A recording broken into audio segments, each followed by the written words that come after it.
আমি Monika. Good morning সবাইকে। আজ ছিল জগন্নাথ দেবের স্নানযাত্রা। আর তাই আমি আর মা বিকেল একটু ঘুরতে বেরিয়েছিলাম। হ্যাঁ জানি ভিডিওটা তোমরা অনেকটা লেটে পাচ্ছ, কেননা বেশ কিছু কারণের জন্য আমি ভিডিওটা এডিট করে উঠতে পারিনি। তাই তোমাদের সাথে শেয়ার করতে একটু দেরি হয়ে গেল। তো আজকে আমি আর মা গেছিলাম ইস্কনের মন্দিরে। আর পাশেই ছিল গঙ্গার ঘাট। আর যেহেতু স্নানযাত্রা ছিল বেশ ভিড়ও ছিল। খুব ভালো লাগছিল। কিন্তু বিকেল গড়াতেই দেখি আকাশে কালো মেঘ ছেয়ে গেছে। তাই এবার মায়ের হাত ধরে গুটি পায়ে বাড়ির পথে রওনা।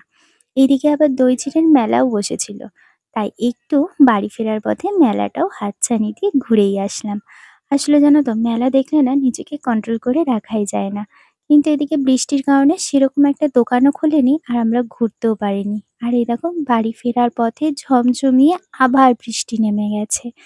তো আমি আর মা তো অলরেডি ভিজে গেছিলাম। তারপর ঝটপট বাড়িতে এসে ড্রেসটা চেঞ্জ করেই আমি বসে গেছি। তোমাদের সাথে এগুলো শেয়ার করব। মানে যেহেতু বৃষ্টি এসে গেছে বেশি কিছু কেনা হয়নি। তো এই টুকিটাকি মানে আমি মেলায় যাওয়া মানে এরকম কিউট ক্লিপ আর ক্রাঞ্চিস তো কিনবই। তো সেগুলোই নিয়ে নিয়েছিলাম। আর আজকের মিনি ভ্লগটা তোমাদের কেমন লাগলো সেটা আমাকে অবশ্যই জানিও। আর তারপর এখানে দেখো মা মায়ের প্রয়োজনীয় কিছু জিনিস নিয়ে নিয়েছে।